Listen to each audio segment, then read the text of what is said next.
มึงเอ้ยสมทอดอ้าวสวัสดีทุกคนครับไก่เราต้องงวนเน่าส้มตำนะเจ้าเราส้มกระต่ายอันวันนี้ส้มตำใส่ปลาหมึกด้วยนะครับหมึกยักษ์นะเมียกระต่ายตัวเต่ากับเราแต่กระต่ายโดดหลายเจี๊ยบเนี่ยไหนไปมองนะต้มตำปลาแบบแซ่บๆครับดูสิน้ำปลาแบบเข้มข้นมากเลยนะได้ปลาเราแต่ลองจ้ะวันนี้ไม่กินข้าวครับโอ้ยน้ำลายแตกแล้วนี่ก็ตายมันจอดในชิวหนึ่งคอมเมนต์อย่างเราแต่นะนึกแรกวิเชียที่พันเดอร์ไลท์ได้แชร์กับผมมาต้อนนะเลยเป็นสปอร์ตกับตังเก่าหนกๆได้นะฝากกดไลค์กดแชร์ด้วยนะครับเพื่อนๆมาแซ่บๆด้วยกันเลยครับอร่อยรสชาติหนัวมาก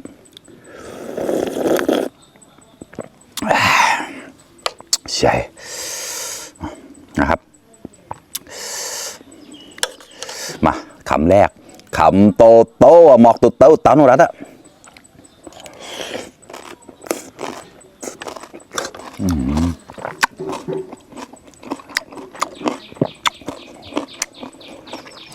คออร่อยมากกวางตุ้งดอก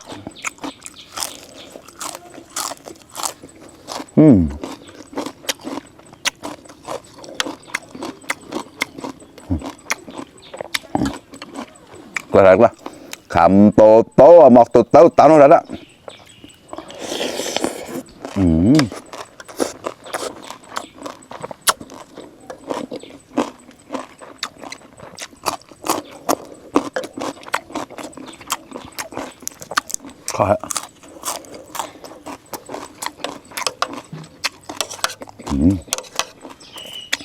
เผ็ด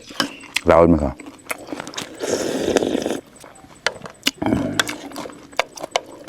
แซ่บนัว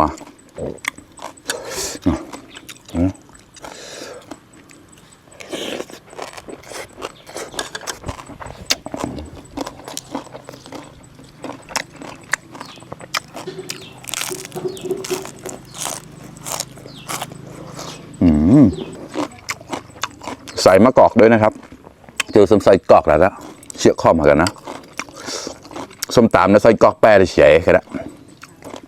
เชียเดสายนะรสชาติมันก็จะเข้มข้นครับอร่อยเนาะใส่ลูกมะกอกอ่ะ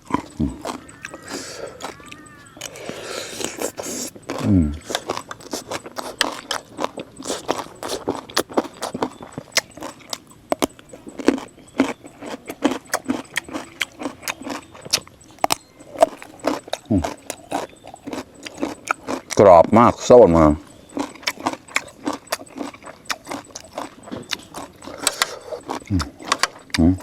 ไปแบบน้ำปลาแบบเข้มข้นมากๆเลยครับดูสิแปลนะข้อไว้แล้วปะจุลสมปรอยจุนๆสมก็จุลสมปรอยเก่าๆสมก็ปรอยดึกดอกแล้วเนี่ยกระต่าย